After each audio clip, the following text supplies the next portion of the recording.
And we are recording, Kim. So let's just let it sync up a little bit here and give us that 10 seconds like we suggested.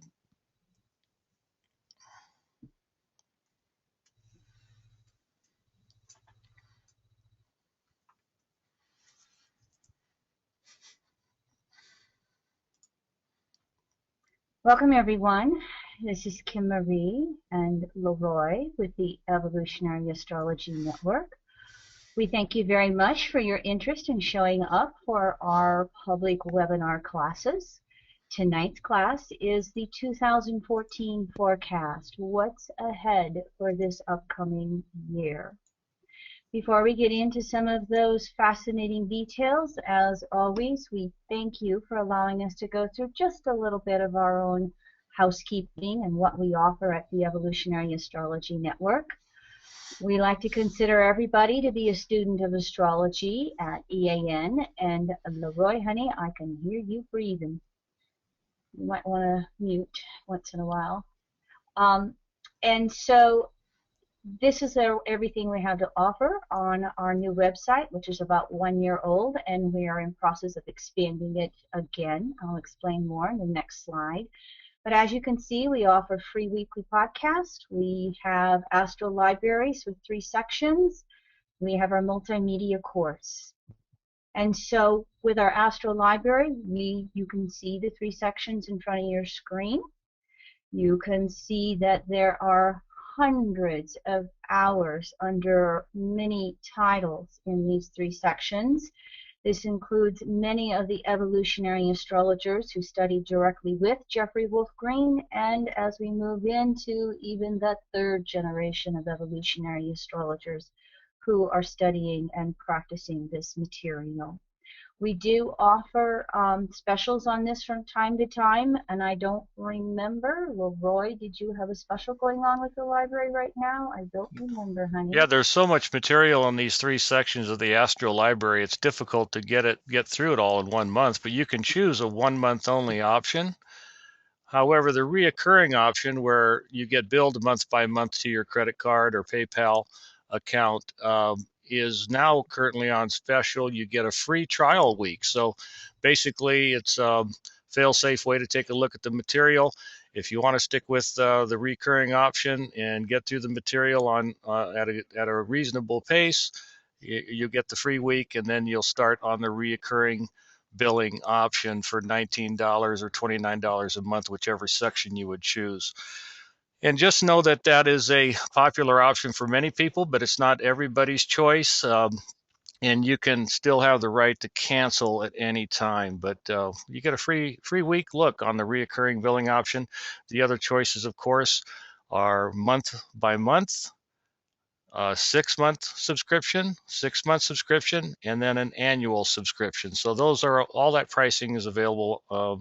Pretty easy to see on our website. Thanks, Kim. Thanks, you bet. Thanks, Leroy. And of course, our multimedia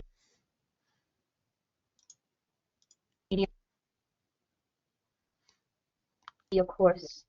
Oops, Leroy muted me instead of him. As you can see from our multimedia course, we have 3 different segments that are taking place right now. There's a few changes that are coming up. One of the expansions we're doing on our website is we're taking our DVDs that you still get with each course segment, but in addition to having them on DVD, we are in process of streaming them onto our website so you can watch them from any of your smartphones, your iPads, and etc. And also, we are moving the forum to Facebook. We're waiting for our web programmer. We hope to have this done in the next week. Any registered students already, look for an email coming from me later this week as Segment 1 classes start next week. Segment 2 classes the 3rd week of the month. And so that's this file. I was getting ahead of myself. And so I would say that one more time. Registered students is Segment 1. I will start Segment 1 classes via webinar next week. They're going to go moving to Tuesdays, the 2nd Tuesday of the month, and Segment 2 is going to be the 3rd Wednesday of the month. And so registered students, look for an email coming later this week. All right, thank you very much, everyone, for allowing me to do that housekeeping. I always like to start out my forecast with a little bit of numerology, because Even though astrology is so much space and time, we still continually work with numbers in astrology. 360-degree circle, 30 degrees, 30 minutes. We work with all kinds of numbers, but with numerology it becomes pretty simplified. And as you can see on your screen right here, if you're a real basic beginner, the numbers 2, 0, 1, and 4 add up to a 7-year. Now, before I get into that, I want to make this note to you. This current 9-year cycle we're in, and numerology always goes from a 1 to a 9, and then it starts over in a 1-year. So numerology has 9-year cycles. The current 9-year cycle that we are in process of started in 2008. As you can see, 2 plus 8 is 10, 1 plus 0 is a 1 year. So this cycle started the same year that Pluto entered Capricorn. Pluto's in Cap from 2008 to 2024. I just found that a little curious as I was doing my prep work for this class in recognizing that, this 9-year cycle is really going to have a Pluto in Capricorn flavor to it. I'll speak to the finances of that a little more, a little later, because there are some numerologists who feel that the 7-year does have some financial implications. Here is one of the things that we will look at during the 7-year. 7 years are known as inner years, resting year. You know the biblical saying, and on the 7th day God rested. If you fall, for God created the world in 7 days. And so you can just see the symbology of that. You can see that symbology of this is an inner year. Now, this is going to be strongly influenced this year by that cardinal grand cross of the Mars-Uranus oppositions, the Jupiter-Pluto oppositions, and the squares that they are making to each other all over the place. We'll come back to this in a little bit as well. The other thing about the 7-year is it's a year for spiritual questing and replacing our fear with faith. And when I read this from some of my numerology books, I thought, oh, I remember the seventh harmonic in the 360-degree dial. That's where we take that circle and we slice it into 7 pie-shaped segments. And in astrology, we call them septile, biseptile, triseptiles. And the interpretation of any 7th harmonic aspect, and this would be something to study in your charts once you get beyond beginner level and want to delve into your chart a little bit. Do you have any of these septile aspects in your chart? Septiles have the appearance of being fated. And those aspects, when you see any 2 planets in that aspect or a planet and point in that aspect, what that septile is doing is serving to realign the soul on its path with its lessons. Now let me just say, from the perspective of evolutionary astrology, for us, fated means that there was an action in a past life that created a reaction or a lesson in this life. And so we come in and we have a certain amount of our lessons, our events, our experiences in any given lifetime that just appear to be something that is so fated. But again, it is still choices and consequences. It is still a karma dharma. In the same respect, all of us have faced choices in this life that lie in the road, where taking one path leads to this situation, taking the other path leads to another situation, and it can have its effects in past lives. So EA doesn't look at fatedness as something that is outside of us being pushed upon us. It's our own soul. So remember, the 7-year is a time period to really work with being able to find some quiet time, to look for deeper meanings, to find rest. Now here are 3 of the numerologists that I just took some key words from. For those of you who don't know Florence Campbell, she was the mother of numerology. Um, oh gosh, I know this book so well. Your Days Are Numbered was published back in 1931. It was one of the earliest books on numerology. After that, back in the 70s, Dusty Bunker had The Divine Triangle. That's a very popular numerological book. And of course, many of you might know Louise Hay. So you can see just reading this how they kind of repeat themselves. Necessary to be quiet, necessary to analyze your life, necessary to reach for deeper understandings, inspirations. And of course, I like Louise Hay because she gives us more modern language. Fruit is ripening on the vine during the 7-year. Everything we've done from year 1 to year 6, 2008 to 2013, is now starting to come to fruition. It's about ready to bust out, and it will do that during the 7-year, 8-year, 9-year before we start a new cycle. Louise also says that a 7-year will reveal things about ourselves that we normally do not see. And it also is an opportune time to allow our soul to grow. So remember this about a 7-year as I move you into the astrology of 2014. It is going to be quite an impactful and active year. This first chart you're looking at is a chart set for January 1st at midnight, New Year's. And of course, I move everything to Rapid City, but I have a tendency because we have international listeners from a half a dozen countries. And thank you if you're listening live at odd hours of the day or night, and all of you in the United States in whatever time zones or North America.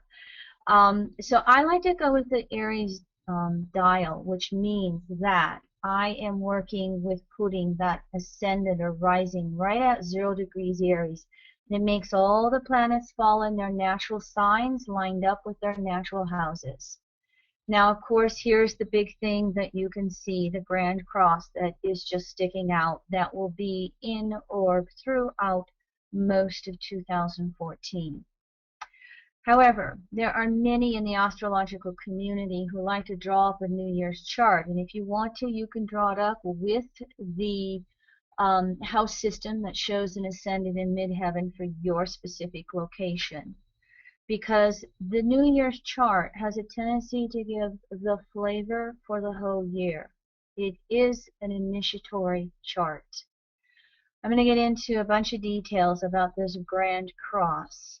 For now, what I'd like to do is also point out that we not only just have these 2 oppositions and 4 squares going on with these powerhouse planets, we also have Venus in an orb that is square to the nodes. Venus has been square to the nodes the last few weeks leading up to its retrograde.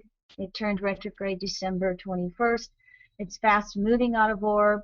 But as you can see here, Venus will come back to be square the nodes exact one time, March 4th, 29 degrees Capricorn.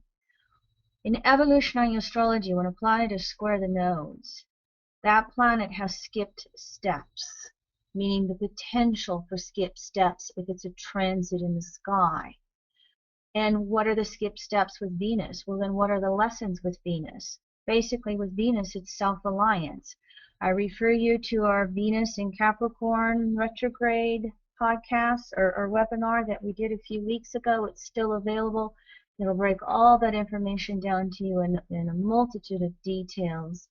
But all of us must be careful that we're paying attention to our inner needs. Venus in Capricorn can suppress one's own needs.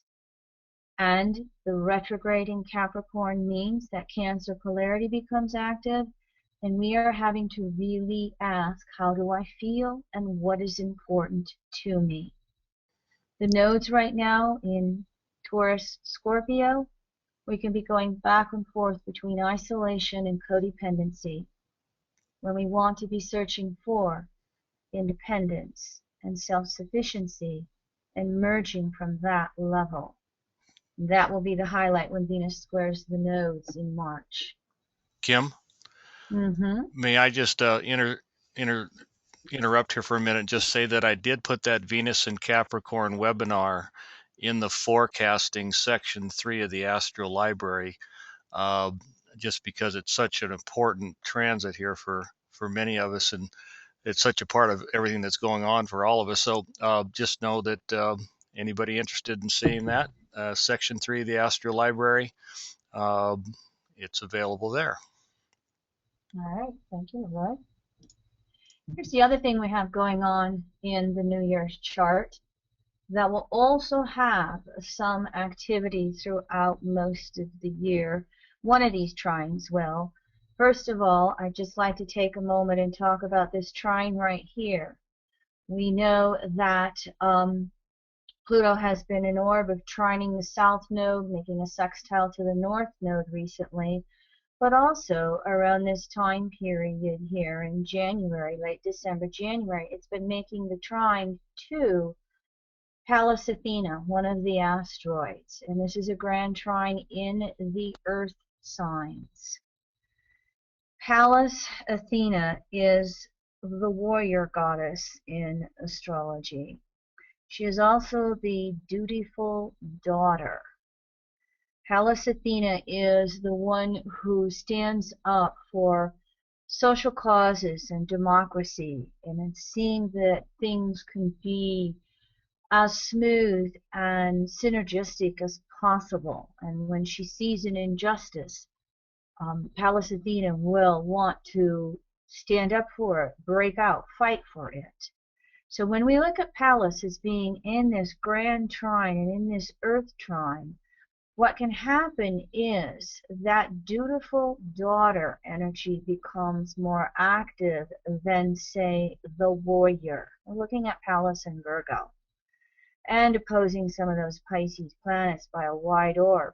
But as you look at this powerhouse of the new moon on New Year's Day, with Mercury being there, in addition to Pluto and Venus, that Capricorn powerhouse is all about holding on to the status quo. Those in power remaining in power. Those who are out of power being forced to remain out of power. The haves and the have-nots, as I like to say sometimes with that Capricorn energy. And so with that trine, there's going to be a counter influence of that on a very subtle level to this Grand Cross as we move through, especially the first 6 months of this year. While it's there, I think what it can do is perhaps lessen some of the chaos that can go on with the Grand Cross. I don't think it will stop things that need to change. But I did feel that we should just note this, that this grand trine in the earth signs might have all of us reaching for our physical creature comforts rather than walking with that grand cross energy and moving forward. This other trine, which is Jupiter, Chiron, and Saturn, this other trine was in orb last July. That was the first time they came in orb. Mid-July, around 5 degrees, we had all three of those planets hanging out there. They're going to come back in orb in the middle of May. So, you know, in evolutionary astrology, we have a tendency to use some wide orbs. They've been playing with each other with this wide orb of a grand trine throughout most of the last 6 months of last year. They will continue into the first half of this year. I'll speak more to this grand trine a little while later. Let me just say, as we look at this grand sextile, you see two trines and they're inverted. This is the Star of David. That was supposedly in the sky when the David of the Bible came into his power. We are talking about very harmonious energy here. We've got 6 trines going on. We have 6 sextiles.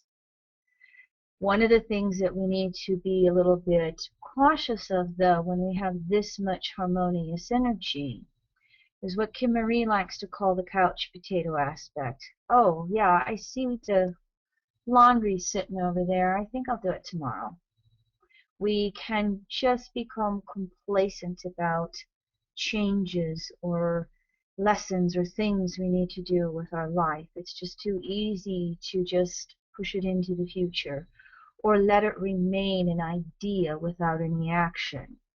So, of course, as we are looking at combining this grand cross with the grand sextile, I do feel that these trines and sextiles will help ease up some of the chaotic energy that is a potential for this year and quite frankly next year going into 2015. Now, I thought I'd start out with just giving a couple of trends that I see for 2014. I don't think I'm going to say anything that any of you do not already know. And I put it to paper or put it on the screen here to just really keep it in the forefront, help you recognize this is how all these planets are going to be acting together as one. Basically, everything keeps changing. Expect the unexpected with that grand cross. And we're going to alternate between feeling insecure and reaching for the next level of peace or inner peace. That's the 7-year. Trying to find our stability, trying to make sense of it all, trying to feel okay through the planetary chaos that is going on. But you want to just remember throughout all of this year, maybe even most of the first 6 months, it is just as flexible as you can be because changes in the air and major changes in the air that we can be looking for. Human rights issues will continue to polarize. And we can see this on big, broad levels no matter what country you are looking at.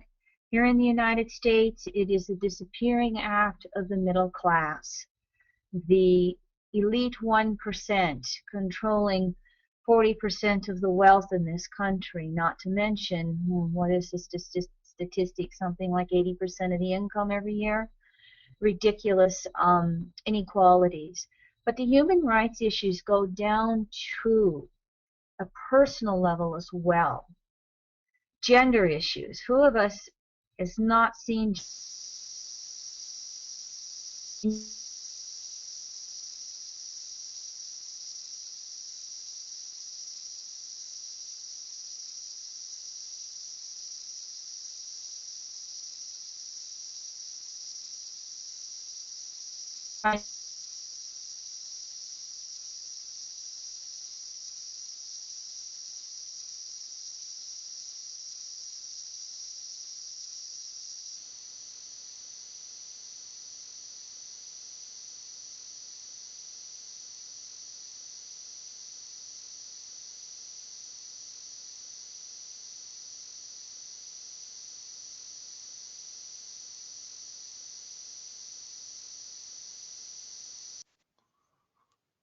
Am I back?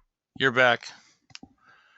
All right, where did you lose me? I didn't do anything. Welcome to the internet. Where'd you You're lose okay. me? You're okay. No panic. That was a pretty good save actually. So congratulations. We're back online. Go ahead, Kim. Okay, well, Roy, here's the thing. It tells me when my audio is lost, and then it immediately goes back in and tries to reconnect me without me doing a thing. Mm-hmm. But I keep talking, so I don't know where I lost myself at. Right here about gender issues is where we kind of left off. Yes, and I was talking about the states in the U.S. just passing laws all over the place, Mm-hmm. fighting it in the courts as well. Yes, no, yes, no, and then Russia trying to crack down in gay rights, for instance, and being in the news with its Winter Olympics and everybody trying to make that an issue. Of course, yeah, he's trying. Putin is trying to make everything make nice, really. You know, with the Winter Olympics on the horizon by letting the Pussy Rioters out of jail and all of that. Yeah, that's right in line with what we're talking about. And you couldn't help but notice whenever you turn on one of the afternoon talk shows, like at the gym today, you have transgender models being, on TV. I mean, it's just like it's becoming mainstream now when you look at some of the LGBT issues.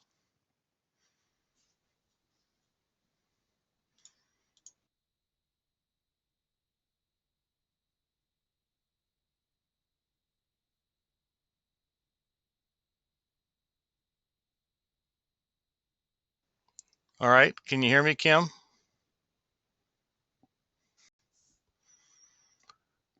Kim, if you can hear me, if anybody else can hear me out there in our attendee list, Kim's having audio troubles again, or her computer is, and we'll see if she gets back on here.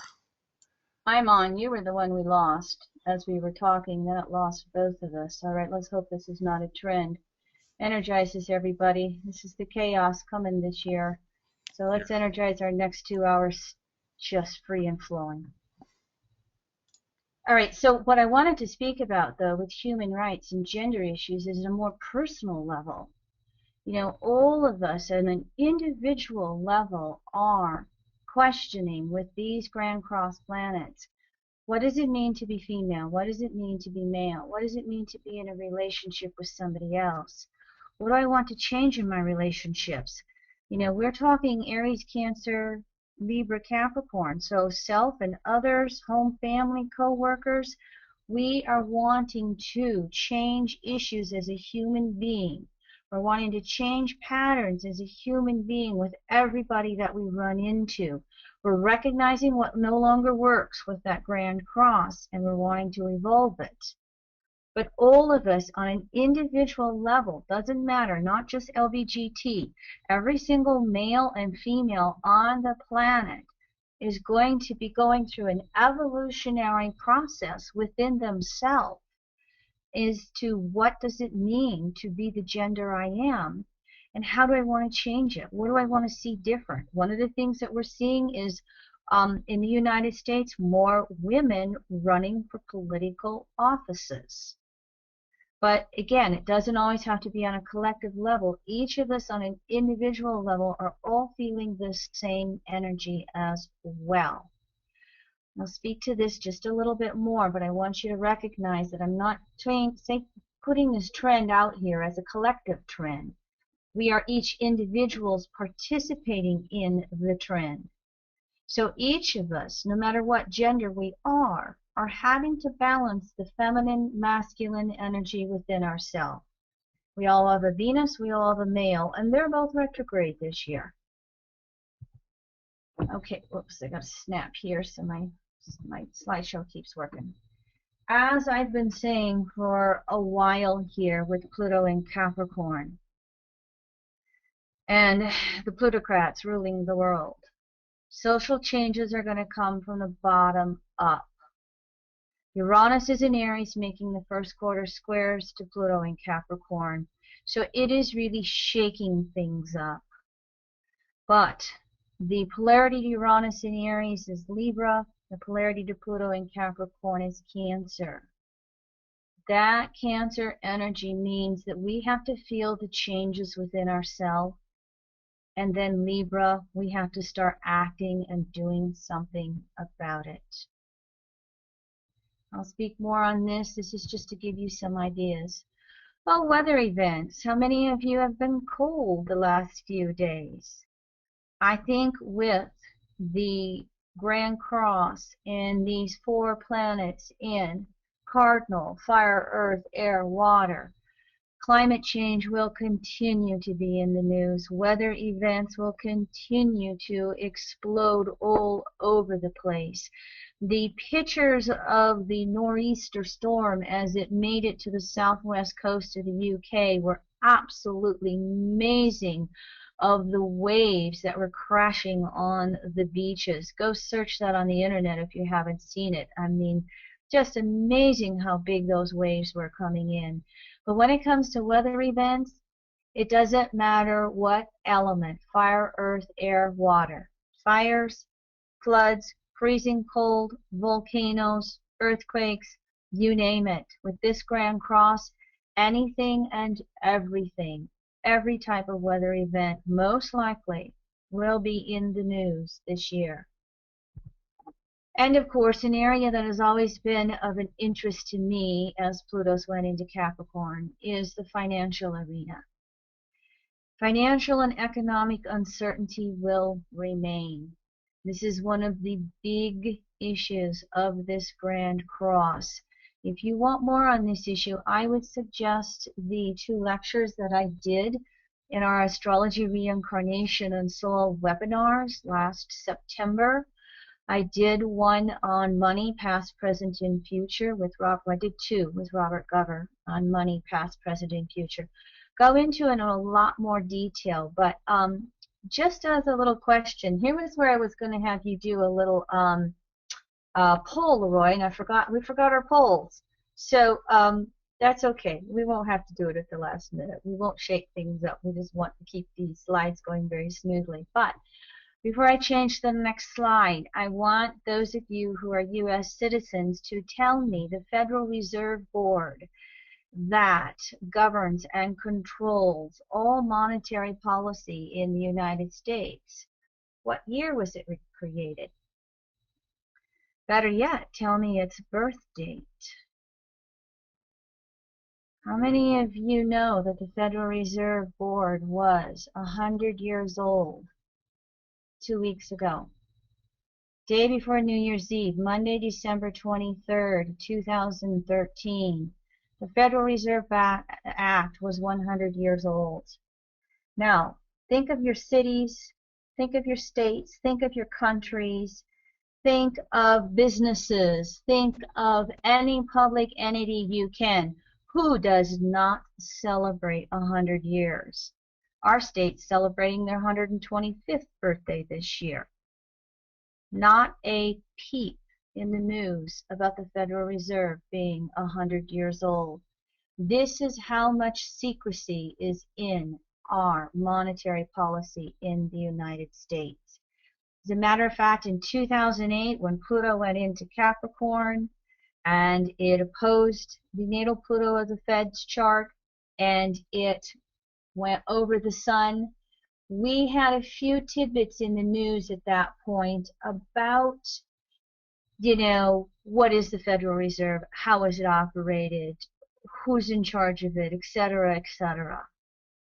Again, I refer you to my classes on this. I think it is a fascinating subject. I am an advocate of public banking, and this is absolutely private banking.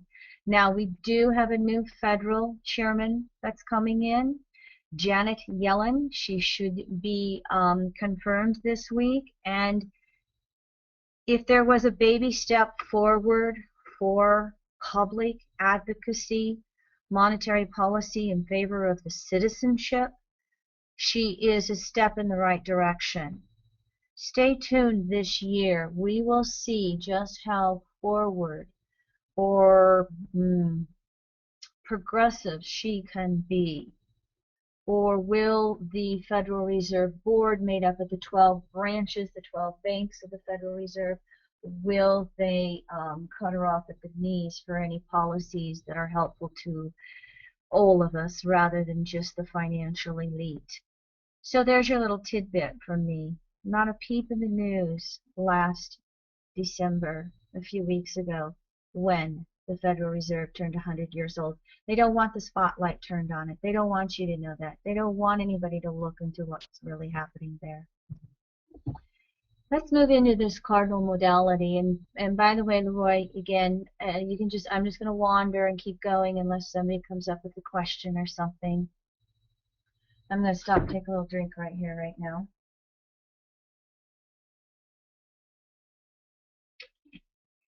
So as we start looking at this Grand Cross that everybody is talking about, it is a cardinal modality. Modalities are the qualities of actions, cardinal, fixed, mutable. And you take the 12 signs and you go cardinal, fixed, mutable, blah, blah, blah, around the zodiac. Cardinal is always about initiating change. It's about breaking free and moving forward. Typical cardinal energy is always 2 steps back and 2 steps forward, 1 step back.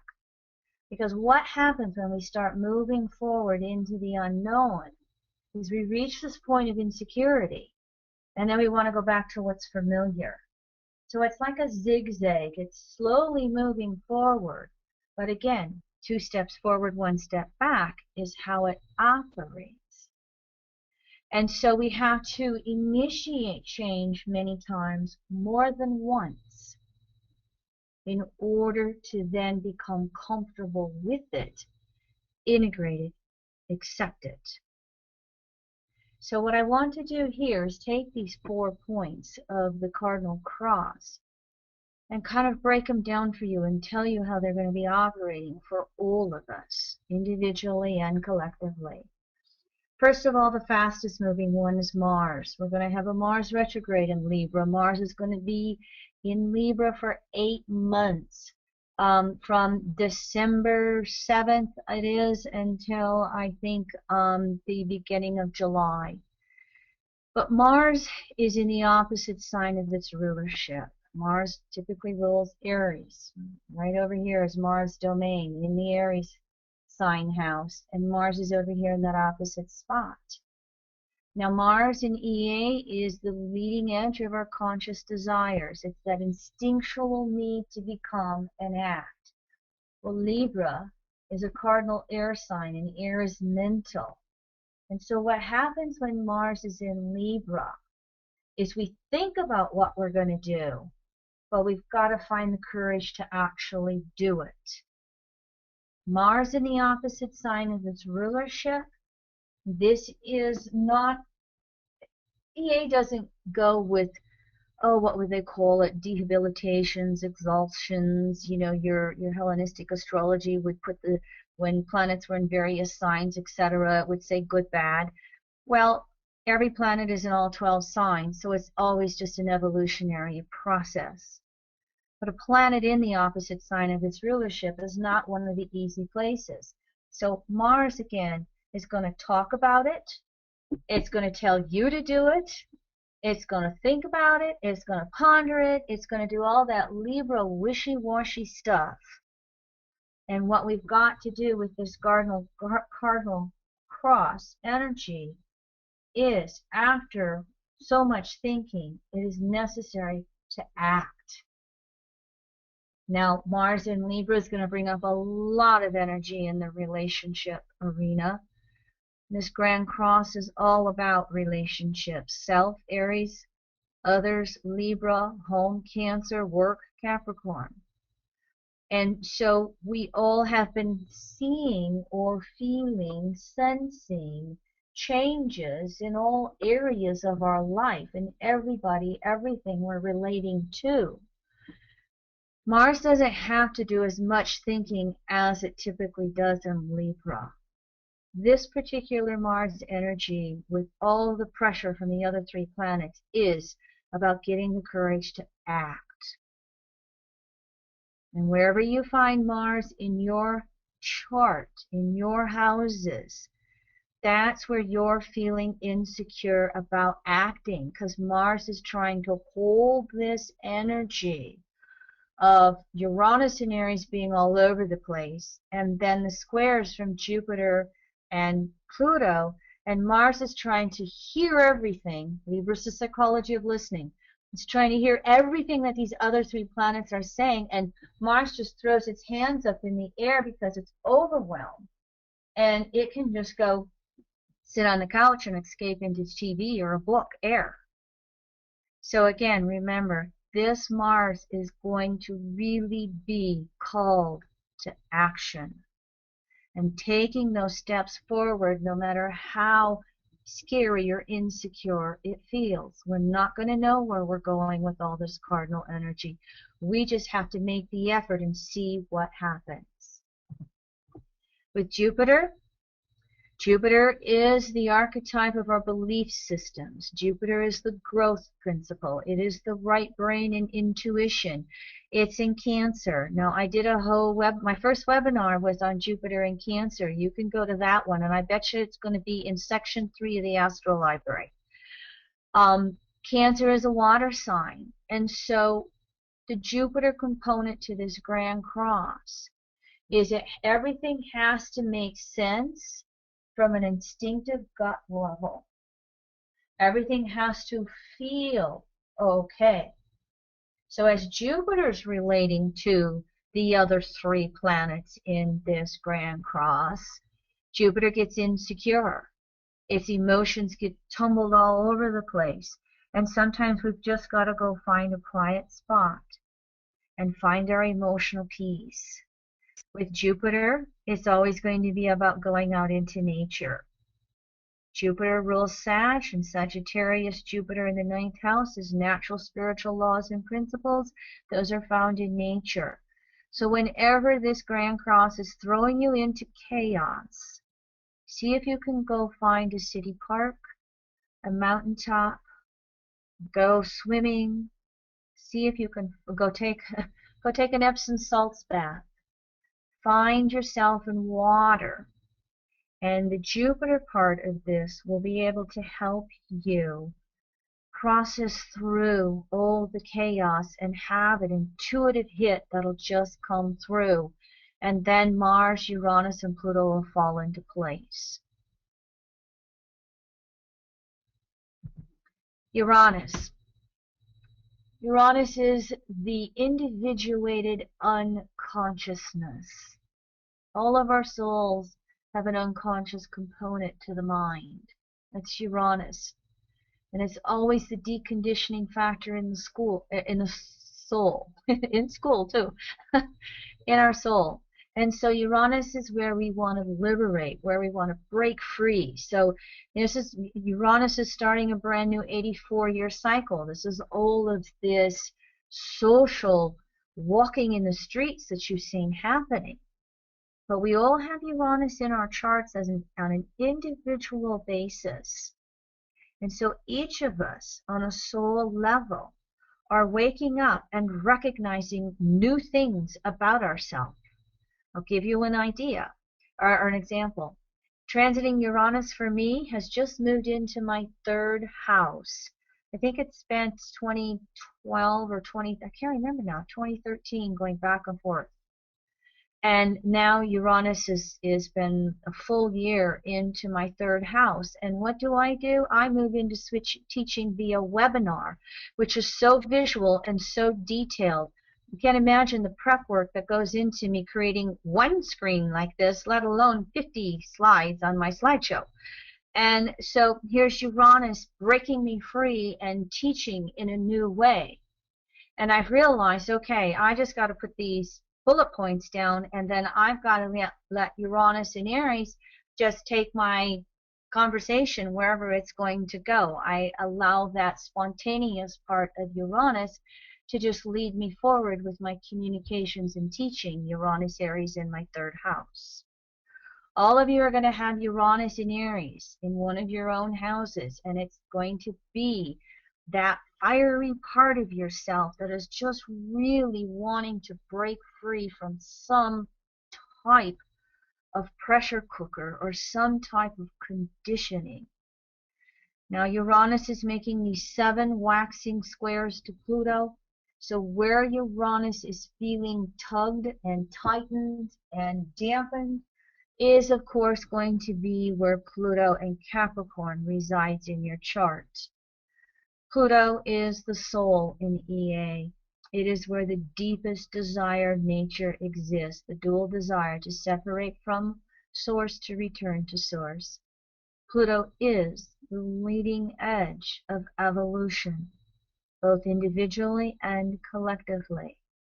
Now, I'm sure you've all gotten pretty familiar with Pluto and Capricorn here in this current 9-year cycle. Since 2008, we've had Pluto in Capricorn. We've actually come through the first third of the 30 degrees of Pluto in Cap. It's moving into the second 30 degrees. which is where all of the Capricorn issues in that middle third of the degrees from 10 to 20 degrees Capricorn, this is where it starts to get hot and heavy. We're getting a handle on Capricorn energy. We figured out the haves and the have-nots. We've all recognized where Capricorn, ruled by Saturn, we are limited by space-time. We're all having to adjust to our financial realities, our career realities. We're all having to adjust to where we feel conditioned by authority figures in our life. We're also recognizing where our souls have to step up to the plate and be responsible for everything and anything in our life. And so Pluto in Capricorn, as it's moving out of that first third or first 10 degrees and now moving into that second 10 degrees, there's energy within our soul to revamp this Capricorn energy. The Jupiter oppositions to Pluto, Jupiter's having those 3 oppositions to Pluto, we're having to feel our way through. When the soul gets defeated, depressed, conditioned, contained, we go over to Jupiter and we go inside emotionally and check in to see what's wrong. What do I not like? Where do I reach for my next level of emotional peace and inner security? Where am I more than the outer world? And the squares between Mars and Uranus to Pluto, they move us to action. Mars is waning squares to Pluto. What's no longer working in my relationships? And of course that Uranus waxing square, where do I need to bust out, break free? Move forward, do it differently. Where am I afraid to? Mars, Uranus, we're either going to explode all over the place and somebody's going to shoot their spouse and kids again, or we're going to be paralyzed. We're going to burn up our nervous systems, Uranus and Aries. Uranus has co-rulership of the nervous system. We're going to burn up our nervous systems if Mars can't make its actions and move forward. So again, this is what's so dynamic for everybody throughout 2014. It's kind of tough to go through a chart example with all this because you could spend an hour just on one chart or 5 hours on one chart. But I'm hoping you're going to have this webinar to review. I hear you, Leroy, just a minute. You're going to have this webinar to review so you can go back and listen to this again and spark it in your own chart, in your own houses. Yes, Leroy? Yeah, I just wanted to add that even though we don't have a specific chart example, obviously the more planets you have in Aries, Cancer, Libra, or Capricorn, as all of you out there are looking at your birth charts, we hope, especially between that 8 to 17 degrees, the more likely you'll be influenced by this Grand Cross. So it also applies if you have one of these signs as your rising sign, of course. You'll be more affected as well. Oh yes, anybody who has Aries or Libra risings, Cancer or Capricorn risings, you're going to have these planets either just before that cusp or in that cardinal house, and it's going to be very activated for you even if you do not have planets in cardinal signs. There isn't a one of us who isn't being strongly impacted by this cardinal cross because it's in the sky for each and every one of us. Therefore, it's in our charts for each and every one of us. So if these planets are making aspects to natal planets, it's more intensified. But it's still going to be extremely active. If any of you picked up the Mountain Astrologer or subscribed to TMA, Tim, the publisher, Tim Tim, I don't know how to pronounce his last name. Tim and Bill Herbst have great articles in there, and there's been a lot of astrologers saying for a while that whether it is natural resources and the environment, whether it is political systems, whether it is financial or economic systems. We are at extremes of patriarchalism. And patriarchy is exclusivity. And matriarchy is giving, sharing, and including. Patriarchy is excluding. I used to have those words down, but I'm not working that way right now. The whole point is patriarchy is me versus you, us versus them, the extremes of it. And when we have systems based upon that, there is always a greater than, less than. And the thing about this cardinal cross energy is it's shaking it up to change it. And this is why, however you can be a part of the social movements on planet Earth, go for it. Because each of us together makes a difference. So yes, this is extremely active on a very personal level. One of the things that I was going to say, because it's very hard to give examples of this in every house, if anybody wants a personal consultation with me, I'll give a 20% discount off of my regular price and focus on this individually in your chart if you'd like. You catch me saying this on this webinar, just contact us at EAN and I'll definitely give you a discount on a personal reading to just go in and focus on this in detail for you. Before I move on, Leroy, just checking in, do I have questions on this cardinal energy? I'll keep referring to it, but I did want to break it down a little bit for everybody. No raised hands or no written questions at this point, Kim. Okay. The only other thing, of course, that we'd be remiss in not saying is also look to the houses connected by rulership to these planets, where you'll have the Oh, yeah. effect of this cardinal cross.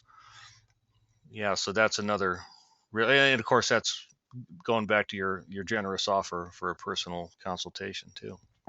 Mm-hmm. Mm-hmm. What he's saying, for instance, if you have a planet in Aries, Aries is ruled by Mars. And so that planet in Aries is going to be impacted by Uranus and needing to break free. That planet needs to break free from old patterns and conditionings and move forward in new ways. But that planet in Aries with the Mars rulership, you then look to Mars in your chart. And whereas Mars is ruler of Aries. So just looking from that perspective at that Grand Cross, looking at Aries, so you look to see what's Mars doing in your chart. You look to Cancer, so you're looking at the moon. Oh my God, am I going to go crazy with all the emotions that are going on? You look to Libra, which is Venus, and you look to Capricorn, which is Saturn. So generically, you can look for those planets in your chart because they're going to be impacted because of these planets in the signs that they rule. So, for example, in this Grand Cross, one of these signs is Cancer. Its ruler is the moon. Moon changes signs every 2.5 days, goes around your entire chart in 1 month. Change, chaos, insecurity, emotional upsets, emotional peace and fun.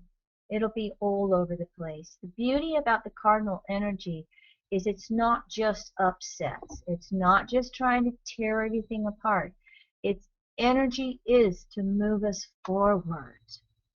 So remember that through the chaos, through the upsets.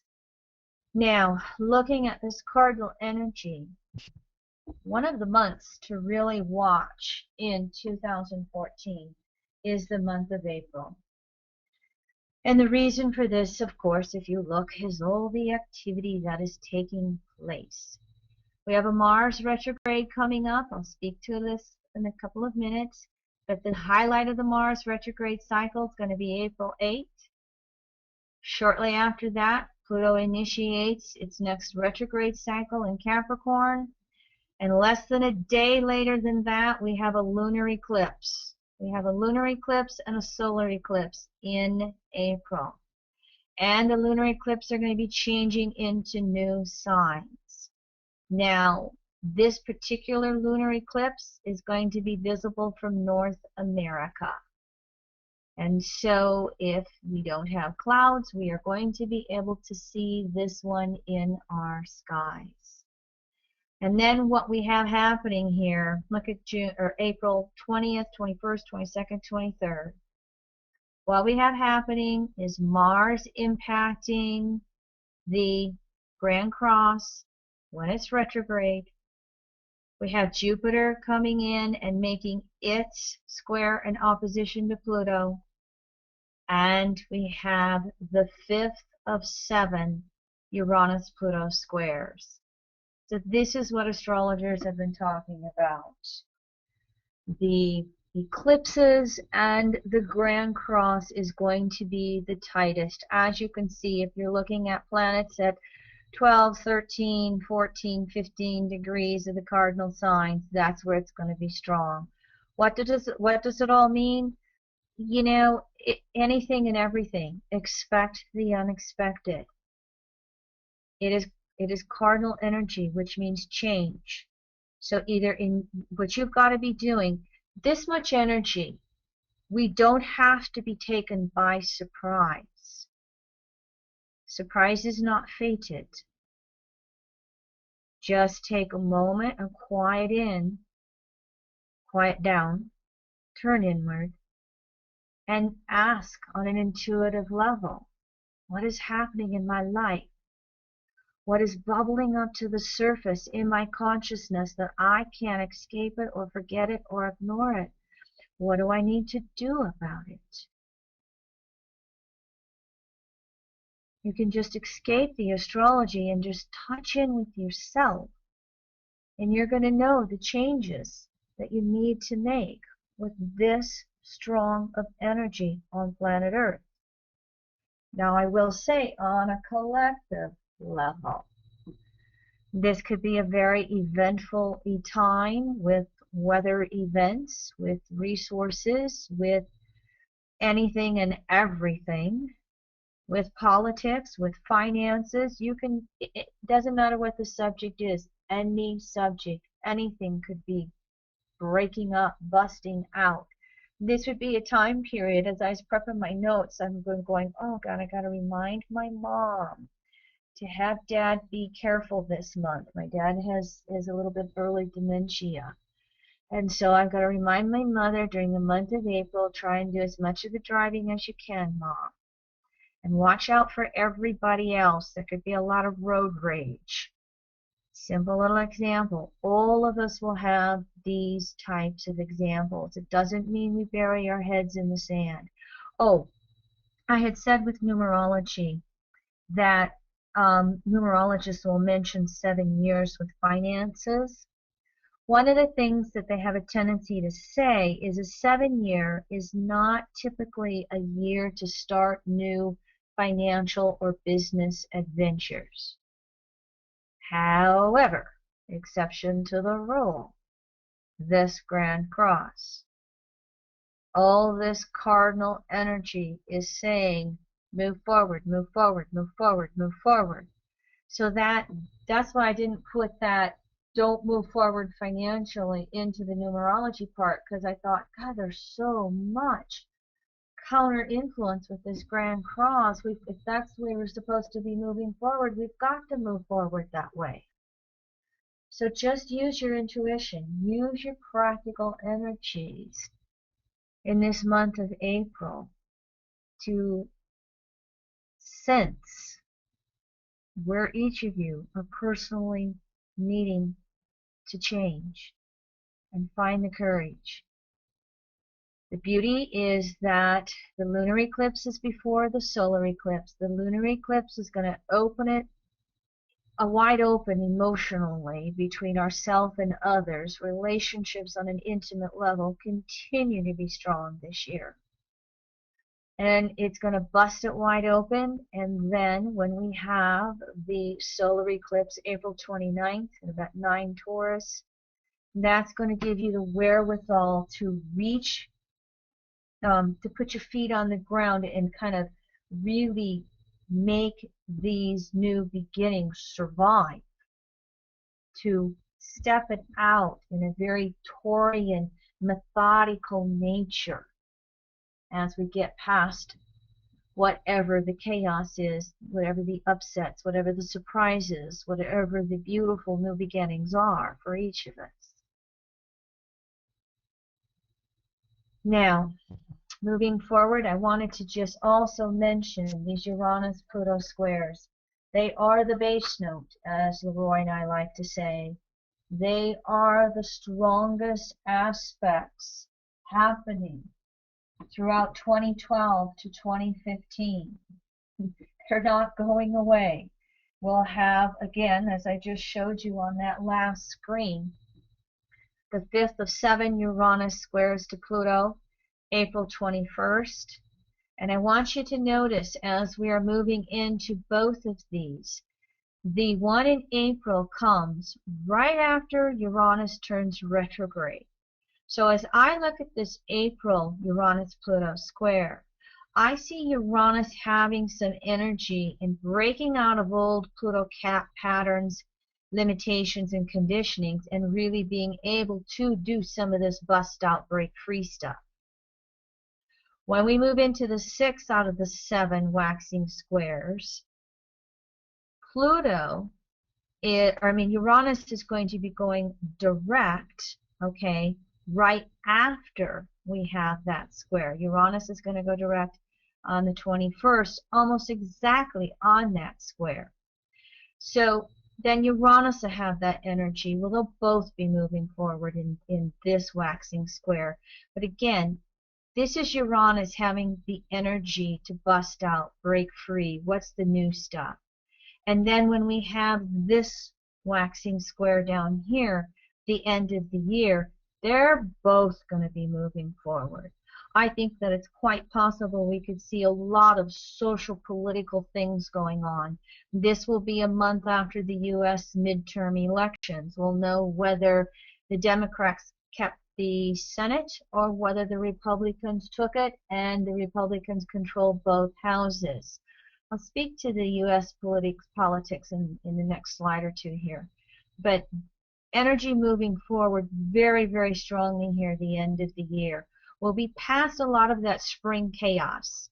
And we'll have, again, it'll be the 6th out of 7. The last one's going to come in March with both of them direct, both Uranus and Pluto direct. So we've gotten a handle on these waxing squares.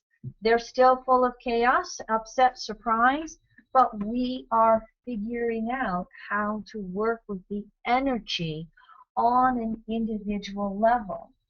And all of us individual souls on planet Earth learning how to go forward with this energy, whether we're cognitive of it through astrology or not, we're all going to be evolving, operating through it.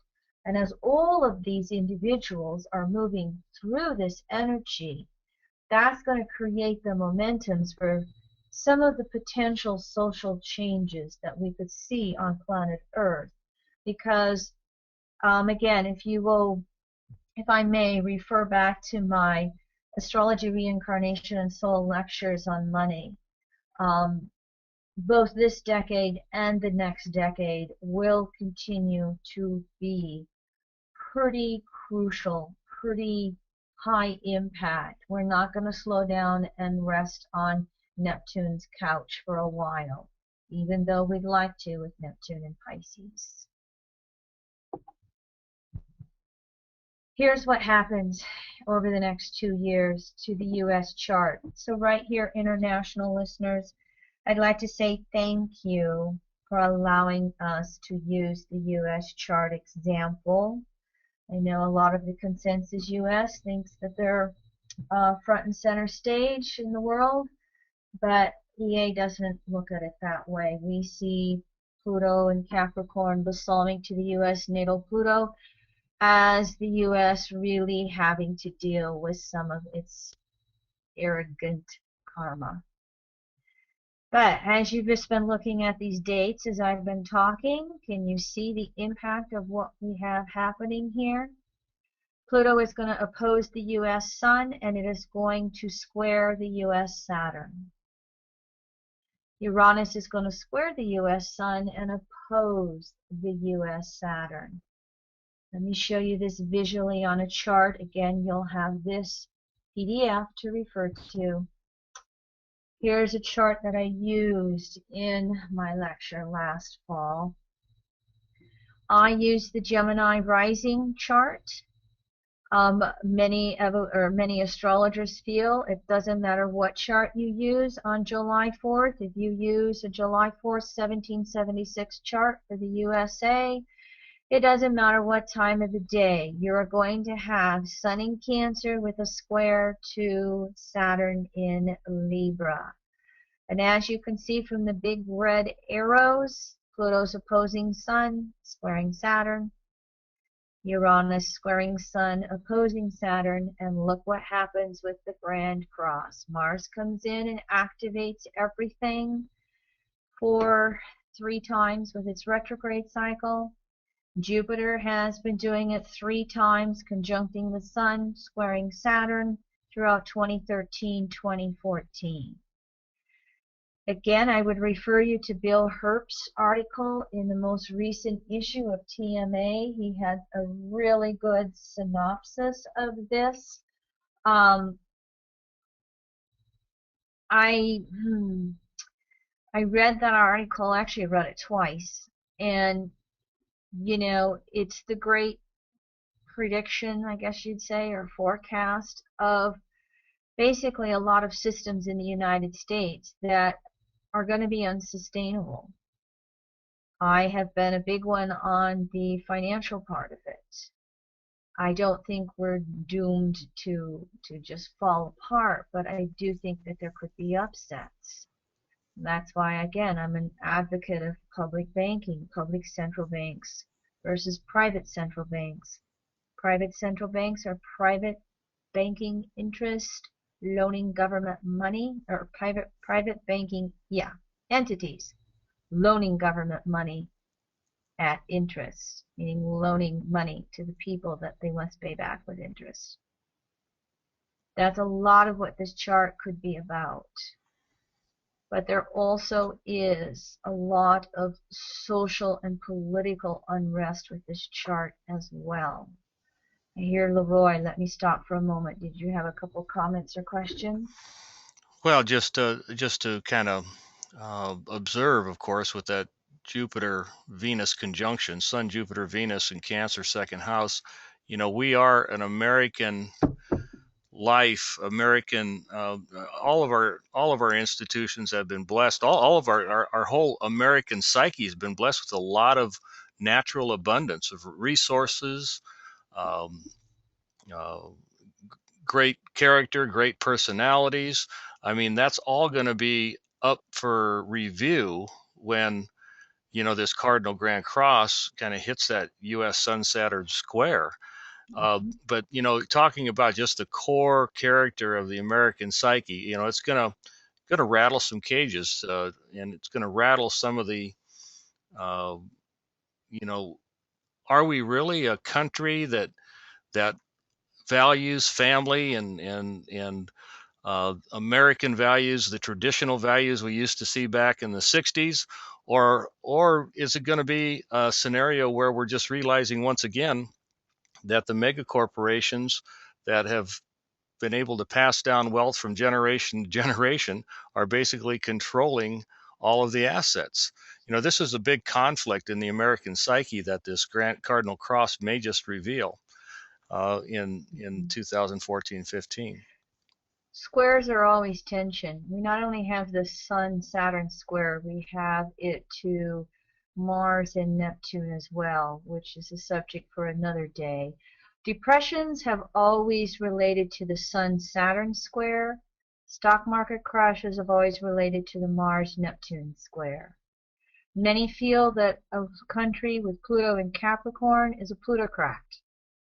And so one of the tidbits that I like that Bill Herbst said, you know, we think we're a democracy, but we're a republic with representatives.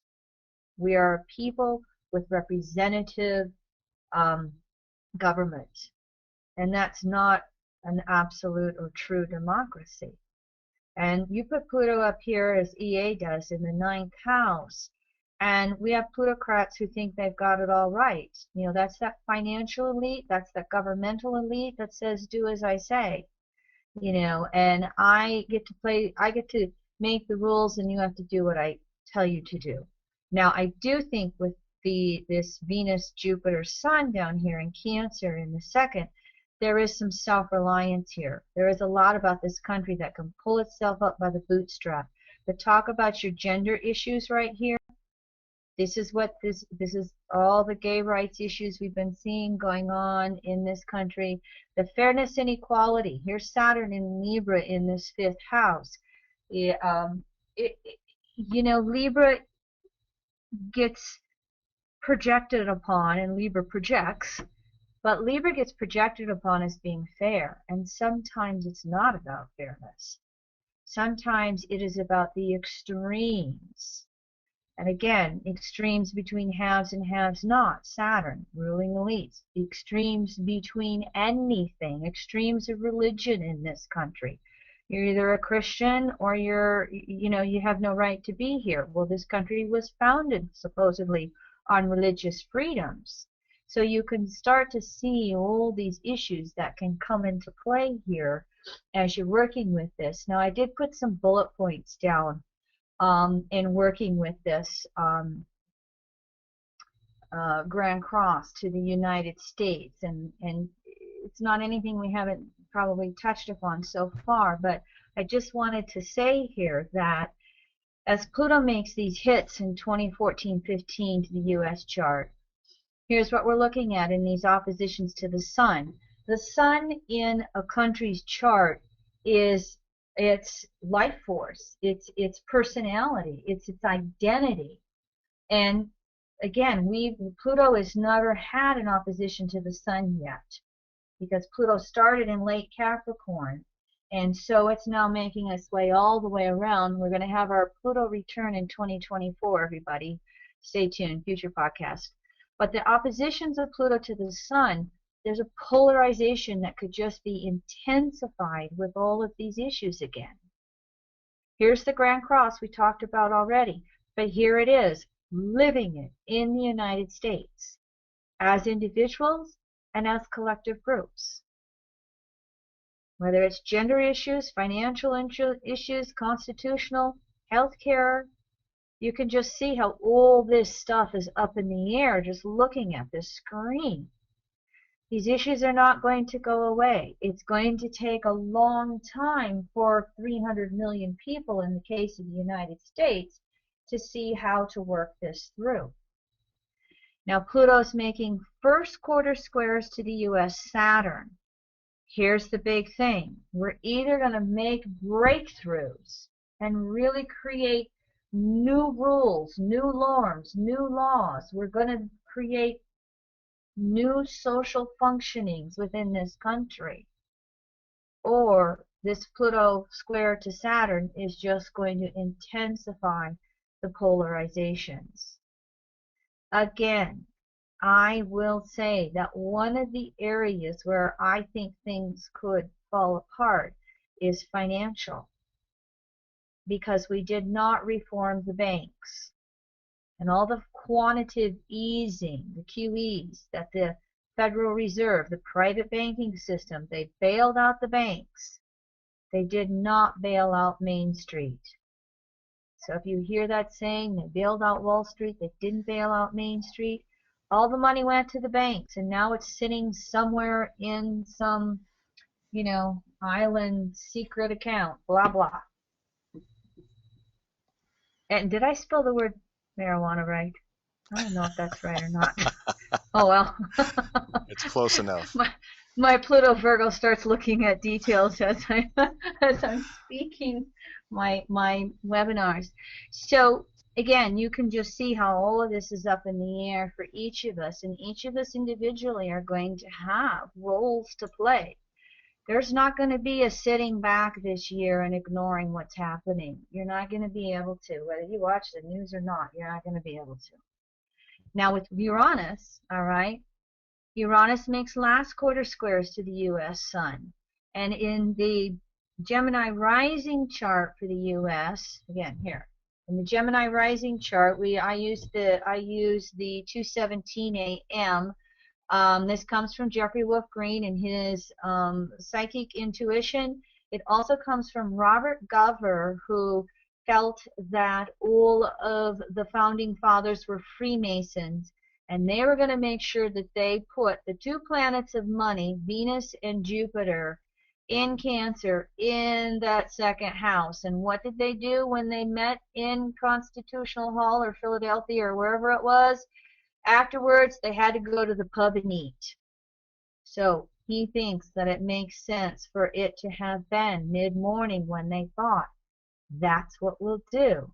How they came up with this Constitution between Jefferson and Madison and whoever all they were. But back to this, the U.S. squares to the sun. Oh, here, again, your transiting Uranus is up here in Aries in the 11th house in this chart, okay? And it's making the last quarter squares to the sun, the oppositions to Pluto over here in the 5th. So, with Uranus in these last quarter squares to the sun in Cancer, okay, and it's already squared Venus and Jupiter in Cancer. Cancer, Capricorn rule gender issues. This is where we have the blurring of traditions. And you can almost feel it on a collective level in the United States, where more and more people are going, you know, I wouldn't want somebody telling me what to do. Ninth house, ninth house, wait a minute. Ninth house Pluto, yes, sorry, I looked wrong. Ninth house Pluto right here, all right? This is a lot to do with the freedoms in the U.S. and our religious issues, all right? There is a lot of people who are saying, you know, to each his own. So there is a blurring of the traditions, and that doesn't mean that it's going to all fall apart. The reason we have so many single mothers of, you know, different races here is because of the economic problems. I think it's a lot of the economic issues as much as religious issues in the United States. But I also think that Uranus in this last quarter of the sun, here's the movers and shakers. Social movements. There's this movement growing to raise the minimum wage. And of course, here's my cause, public banking. And you go to the publicbankinginstitute.org if you want more information, or webofdebt.com if you want information there. So Uranus in its own house in the Gemini rising chart could really be shaking some of these things up. Of course, as we all know, this is almost like a cliche. We ignore it because it's in our lives so much. Uranus in Aries, it is moving things ahead so fast. How do we keep up with the TVs? How do we keep up with the iPods, the iPads, the smartphones, the blah, blah, blah, blah, blah, blah, blah, blah, blah. This is going to, I think, be part of the spurring on with the U.S. of how technology is racing ahead for our country. We do have the, what do they call it? What's that out there in San Jose, California, Leroy? Well, you know, everybody knows what I mean. Silicon Valley? The Tech Valley, or Sure, Silicon Valley, that's it. There you go. Yes, yes, that's a part of the United States as well. Even if we are, you know, arrogant and shipping it all out to be made in China off of people's backs, but we still have the technology coming through. And also, with this Uranus in this chart, social progression versus tradition. And again, progressing doesn't mean that tradition is completely gone. It means evolving it to the feminine and masculine genders being more equal, evolving it to where women receive the same pay as men for the same job. Those types of things can come through. Of course, the oppositions to Saturn, again, oppositions can be opposing factors, the polarizations, the standoffs, the us versus them. So there's opportunities for changes with these aspects, but we could also see things falling apart on the most extreme level. If they fall apart, it's because we didn't create healthy foundations. It's because we were at the extremes of patriarchy versus matriarchal principles of giving, sharing, and including. Actually allowing everybody to have that opportunity to move towards that American dream. We had that from the last Uranus-Pluto square in the 1930s. Pluto was in Cancer, Uranus was in Aries, making a waning square to Pluto. We did have a U.S. president who came in and actually, the New Deal. The New Deal was putting money into Main Street and hiring the 30% that were unemployed to build the infrastructure. That could be another thing here with Saturn in this picture, is whether or not we could have some big infrastructure failings that really is waking people up and energizing the masses of wanting to put money in those directions. Stay tuned. We'll see. I hope we can see something like that. I want to move in. I got a few more things to do. I'll try to get myself done here in another 30 minutes for everybody. Of course, we have a nodal axis change this year. I would like to refer you to my next webinar. I will go into this subject in more detail. I also would like to refer you to our Astrology, Reincarnation, and Soul lecture by Ginny Rodrigo. She did an excellent, excellent lecture on this subject. What we can look at basically is the relationship intimacy issues are not going away.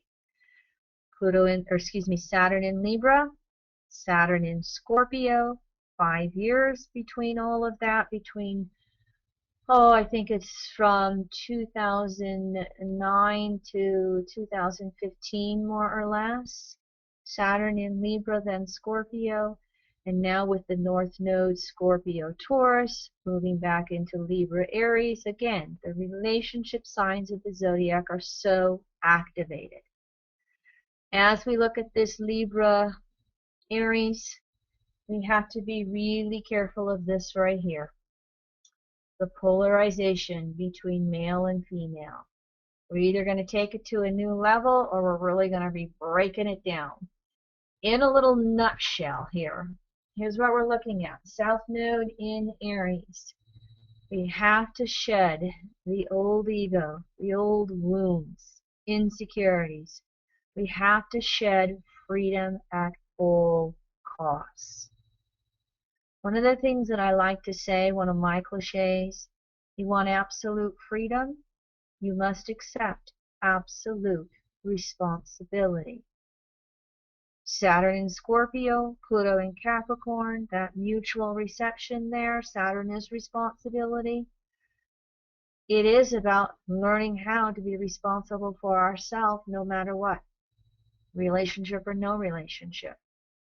We have to shed old defenses.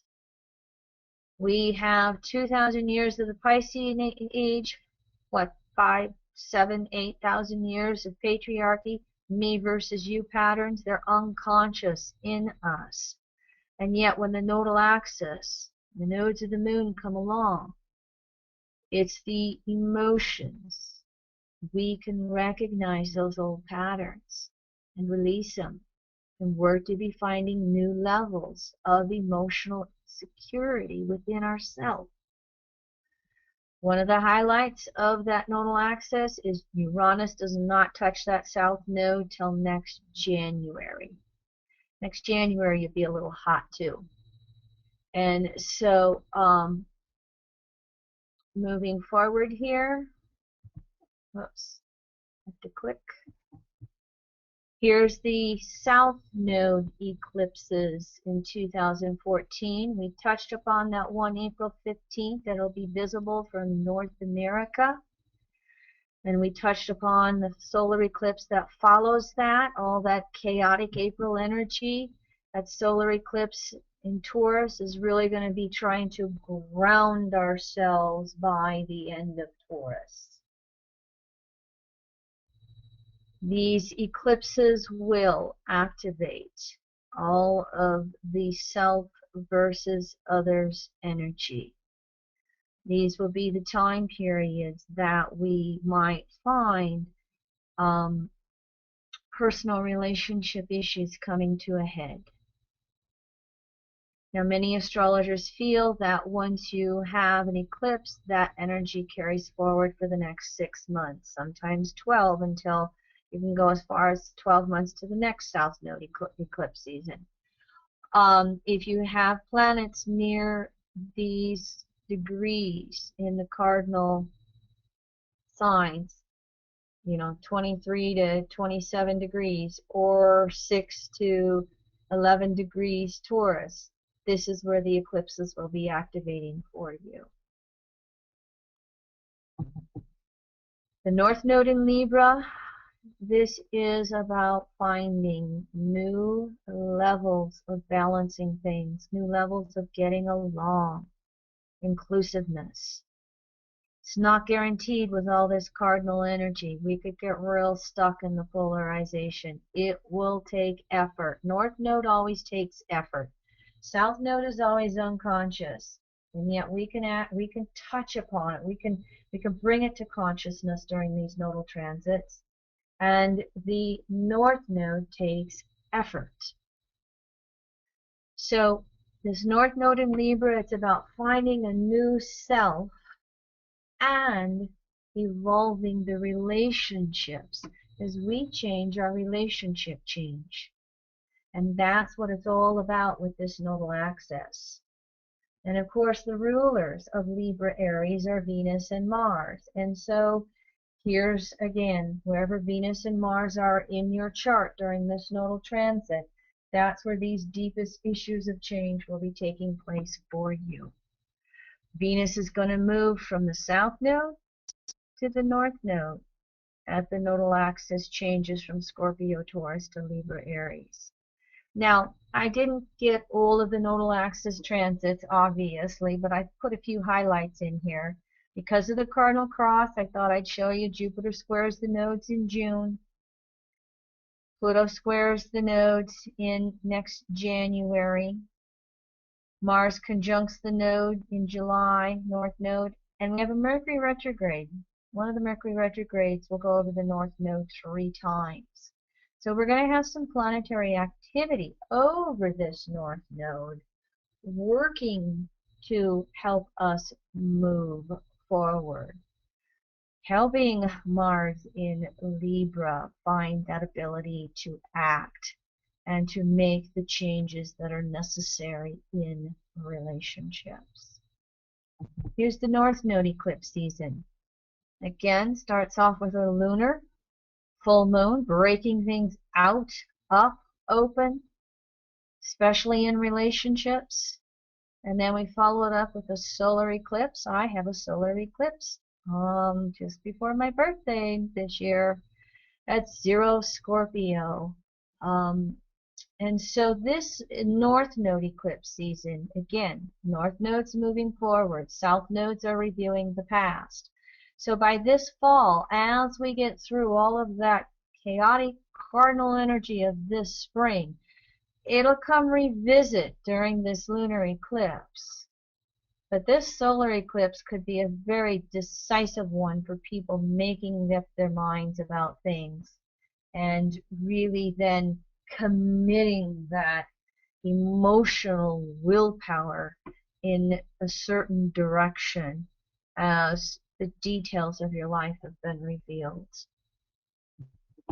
I wanted to touch upon the Mercury retrogrades. There's 3 Mercury retrograde cycles this year. You see them listed there.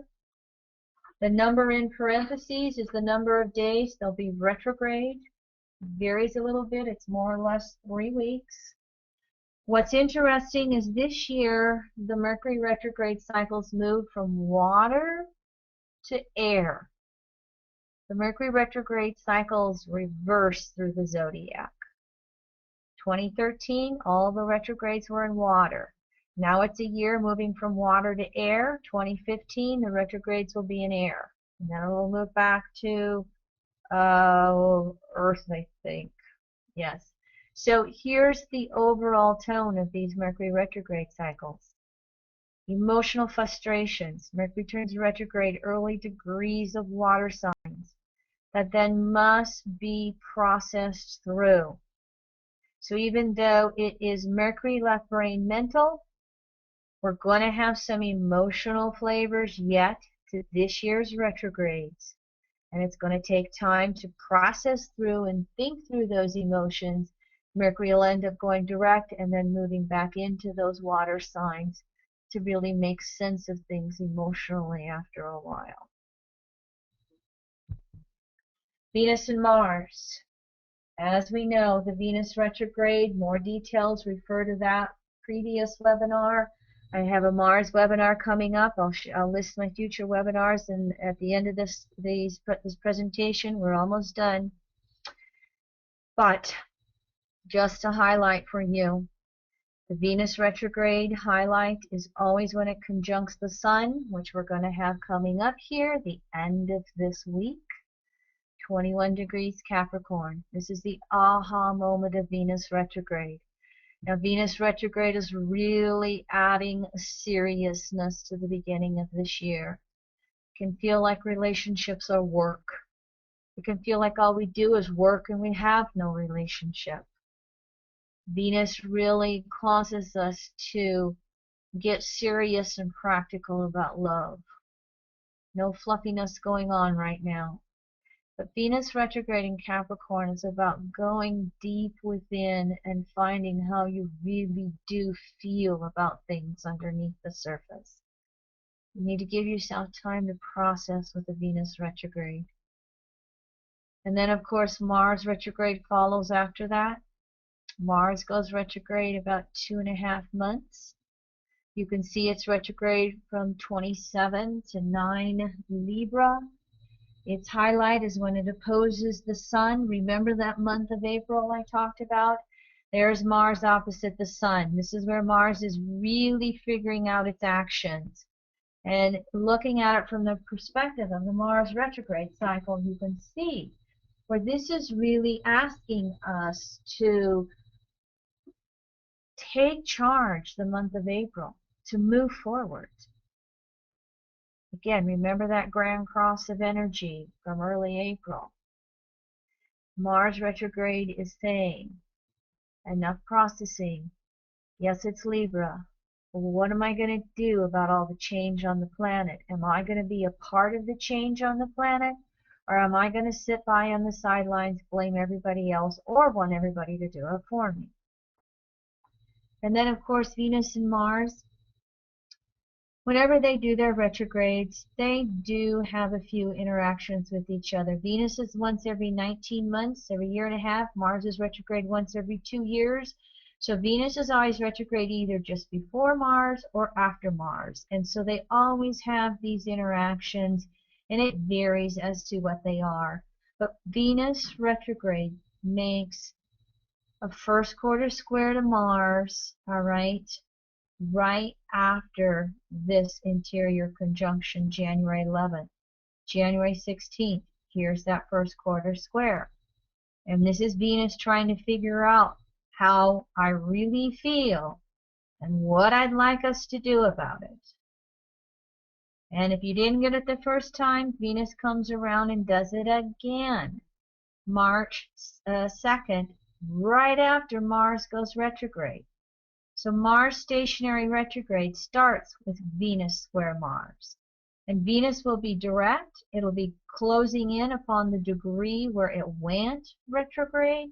So Venus kind of has her needs figured out, how she really feels about everything. Now I will tell you what I want to do about it. And then again, that nodal axis is going to be in Libra Aries. So relationship activity this year, and especially the first 6 months of this year, will be up in the air, will be chaotic, can be tenseful. Everybody's trying to figure out what's really important to them and then what they want to do about it. And if you're in relationship, then you're trying to tell the other person what you want them to do about it. And Mars retrograde in Libra, how well can you listen? Yes. But then what are we going to do to evolve our relationship together? There's a lot of relationship activity coming together, growing apart.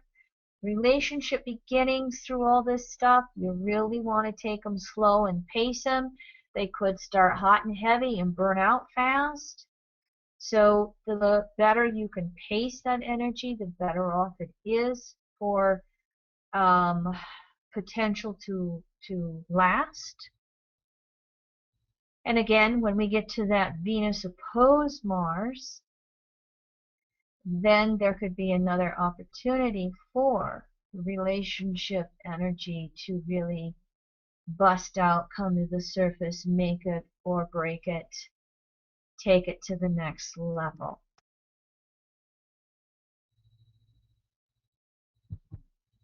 Jupiter. Now I gotta take another drink of water. I'm gonna pause just a moment.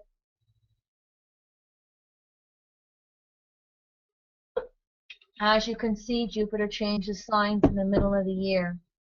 As Jupiter has been in Cancer, June 13 to July 2014, it's been very active. Again, I refer you back to my Jupiter webinar.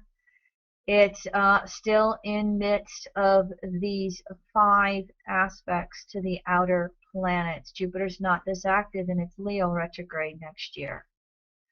So you can refer back to that for more detailed energy. I just wanted to point it out to you that Jupiter is not slowing down in Cancer. So if it's felt more emotional than normal, it's Jupiter in Cancer. And this is again where you've got to go within and let that intuition come through. Operate. Walks in nature, meditation, long baths, whatever it works for you. In addition, again, to its squares to Uranus and oppositions to Pluto's, it's got this trine. I'll speak to this here a little bit. It only makes one trine to Neptune, though, and it moves into the waxing sesquisquadrates to Neptune Pisces. Neptune, by the way, will, with it, this is where Jupiter is. Neptune in Pisces is going to be hanging out at the 7, 8, 9 degrees Pisces mark. No, not quite that early. It'd be 6 or 7 degrees Pisces. Excuse me. So I just wanted to just briefly put these down in here and refer you to the webinar on Jupiter if you want more information. But what I would like to do is go back and speak to this Jupiter-Saturn grand trine that's going to come in May. Apologies, I put my trine in a little bit better, but you can kind of see what's going on here. This is going to be the emotional energy this year. And they made this trine last July of 2013. Here they are revisiting it for the second real time. They came close over the course of this winter months. But here's this energy again. And so this is allowing us to feel our way through the chaos of that grand cross. Jupiter is the only planet here that was involved in that grand cross with Aries, Uranus, Aries, Mars, Libra, and Pluto, Capricorn. So this is a relief valve for Jupiter, but also Jupiter can really be the guidance and the wisdom with this grand trine to counteract, to lessen, to calm the cardinal cross. So you want to be with Jupiter. How does it feel? What's happening here? Where am I feeling insecure? How do I work with this? How do I deal with this? What's it mean for me? Saturn in Scorpio, again, 2.5 years here. We've been trying to really find emotional security on deep levels. And if we put it too much into the intimate other, we may find that Taurus polarity in our face and having to find it within ourselves. Chiron in Pisces, we've really been having to look at woundedness on the deepest levels and become our own healer on the deepest levels possible. Now, these three planets are all conscious energy. Chiron's known as the Rainbow Bridge. The reason it can be called that is because Sun through Saturn are conscious planets, Uranus, Neptune, Pluto, unconscious planets. Chiron's that bridge between the consciousness, unconsciousness. So in this trine like this, you have the ability to really touch in with yourself emotionally. Look to see where this trine falls in your chart, what planets it may be aspecting. This is where you have an ability with effort, trine, especially grand trine, with effort, you have the ability to emotionally mature, evolve, find that inner peace with source energy, Jupiter Cancer. This is the, again, relief valve to all the chaos of the Grand Cross. And here's the other thing about Jupiter, though. September of this year and February of next year, Jupiter makes a yod with Chiron, Pluto. And Jupiter will have moved into Leo at this point as it makes these aspects. And so Chiron is a waxing sextile to Pluto. Here's opportunity to heal, even with sextiles if we make the effort. Sextiles are half a trine. These are choice points. Sextile, especially the waxing sextile, it's a choice point. Jeffrey Green always said that choices any two planets make at a waxing sextile carry as the faster moving planet, sorry about that, carry as the faster moving planet continues to go all the way around the circle.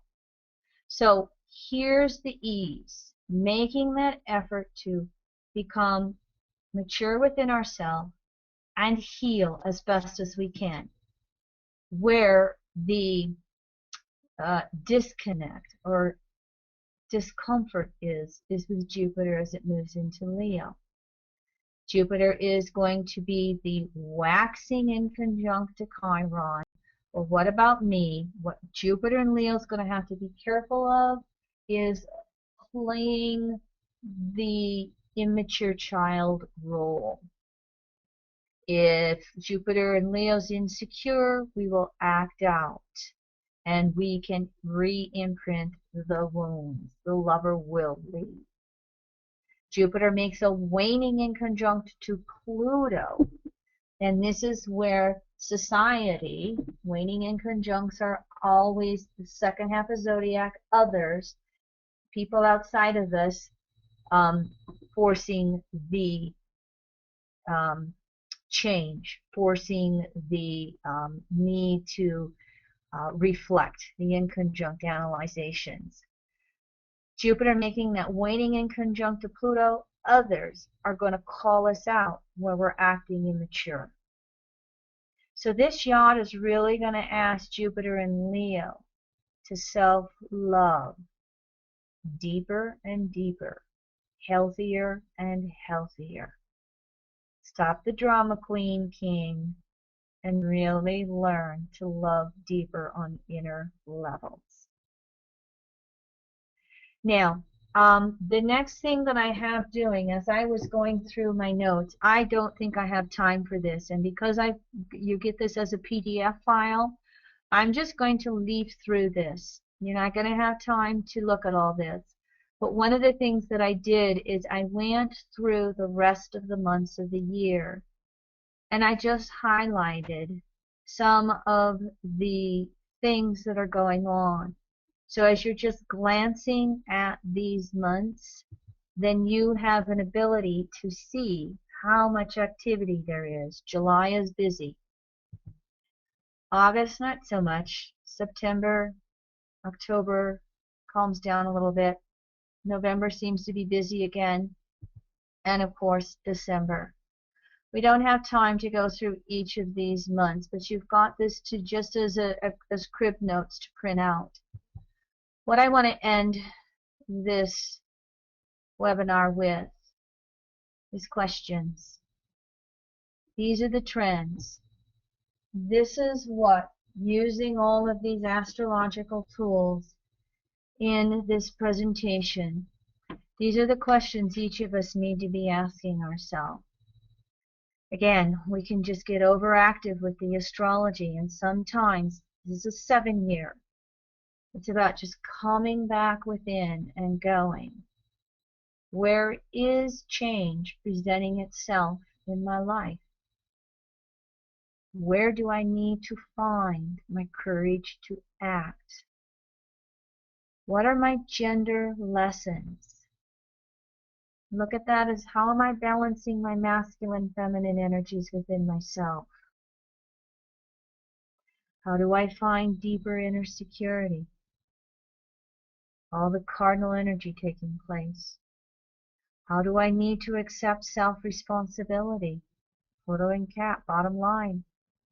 What is my family asking of me? You could replace what is my lover, my coworkers, my boss. What is the other asking of me? How am I a part of humanity?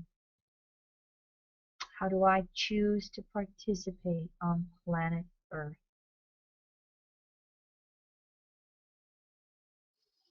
You can take these questions, and if you want to, just write them out, print them out, do whatever you want. Keep them handy to ask once in a while throughout the year. This cardinal cross is going to create upsets everywhere, individually and collectively. Yet if you remember that life is an evolutionary process, the upsets will only come in the areas where it's necessary for us to evolve and grow. I hope this has been helpful for all of you, and I hope it is your intent to grow and evolve through 2014 as best as you can. Here's the listing of classes. I think I might have made a few date adjustments as I had to fit things in with my teaching schedule and my travel schedule. And so, final few minutes, I'm happy to entertain any questions. If you're all burned out with information, I understand that as well. Again, if you want an individual consultation, very happy to give you a 20% discount on my consultation rate. Just contact us at EAN. Leroy, comments from you? That was a great way to end. Uh, there's so much wisdom in asking the questions. In fact, you could argue that any major religion was prayer was always about asking the questions. And of course, we have to meditate or get quiet, which is part of that 7-year energy to get our answers. Mm-hmm. Yeah. Yeah. Yeah, when I thought about all of this, I didn't want to rush going through the months. Again, you got the PDFs for all of this. You can print out all this or keep it in your files to refer back to. It is the first half of the year that is just so chaotic and active, but it will carry through into the summer months as well. And to touch upon everything, I realized I would need to have a half-a-day workshop, and I don't know if I care to do that. If you really want it, you can request it for next year. but yeah, as I thought about this and moved through everything, I thought it does come back too. This is kind of how it all blends together. Mm-hmm. Um, You know, through all the astrology and the numerology of the 7-year. Go ahead, honey. we have some nice comments coming through, some thank yous, and That was amazing. One relevant question, or one question that kind of confused me, so I'll throw it to you before we close tonight, Mm-hmm, was uh, mm-hmm. Sandra asked, do you think that the Pluto-Uranus squares are in some way related to chakras? Is that relevant? Oh, yes, because yes, and the thing of it is Uranus and Pluto both have co-rulership of the root chakra. The root chakra Oh. is the survival chakra, the first chakra. Mm-hmm. Its outer layer is Saturn, and that's the crust trying to keep everything contained and conditioned. And when we start doing our work, our evolutionary work and healing, then the middle layer of the root chakra, which is Uranus, starts to activate. And that when that Kundalini rises, that's Uranus. But it shakes it all up and it can really cause chaos if we're not doing the work in a step-by-step process. If we're trying to jump ahead or go to extremes, then that middle layer, Uranus, rising that Kundalini, can make us feel like we're going crazy. And in some cases, we might. And then the core of the root chakra is Pluto, and that's the life force. And so Uranus, Pluto, these Uranus Pluto squares, and both of them having co-rulership of the root chakra, they are literally shaking us all up with regards to survival. Again, it's waxing squares, and Uranus is in Aries, so the whole issue about shaking us up and will we survive is about learning to survive in new ways. That's a good idea. That's just a chakra class as a public webinar. Stay tuned. I gotta put that one later into the year, but I'd be willing to do that if people were interested in that. And we do have the chakra system that you did in '08 down for UAC in Denver is also a part of our astral library, and it's in the section 3. Okay. Yeah, Section 3. Hmm. yeah. And in the segment 3 of the course materials. Yeah, of course, we have a whole segment on health and wellness astrology that relates to this subject. So thank you, Sandra, for your question. And other than that, Kim, it looks like you are clear. Okay, I had something else. I got a call in my left brain. There was something else that I was looking at. I can't remember if it was a um, the next webinar. Because in evolutionary astrology, we look at the asteroid Lucifer, which represents the separating and returning forces, or good and evil in biblical terms. Because Lucifer has started a new 5-year cycle through the zodiac, I thought that might be a nice subject to teach a class on. And of course, I put that in there before I realized everything that was going on in February and March. So I will keep that Lucifer class in there, because as I speak, we have Lucifer at 3 degrees Aries. And it's going to start a brand new 5-year cycle. It will make 3 retrogrades during that 5-year cycle. I will teach that class a little different. At this point, I'm going to say, for those of you who stuck with and listened, if you're interested in the Lucifer class, I will look for 2 or 3 chart examples. You're willing to volunteer yourself as you register for class, or send us an email. We'll need your data. Depending on how many people are interested, I might have to put some names in a hat and draw them out. But I will use actual chart examples with Lucifer in that next class. We also might have more time for interaction. Again, the first 2 webinars, Venus in Capricorn and the 2014 forecast, a lot of information. So I really, really appreciate you guys for allowing me to just literally speak for 2 hours. Thank you very much. I hope that you like this webinar format as Uranus in Aries moves into my 3rd house and I move into all this visual detail. Here are the future classes. Stay tuned. They may change. If they do, we'll make sure we give you a big heads up. And I should have On that the I should have that product up on the website within the next week, so pay attention to the newsletters, of course, and for the January 20th Lucifer webinar. All right, everybody, on behalf of Leroy and myself, thank you so much for your interest in studying evolutionary astrology with us. We greatly appreciate you. Namaste.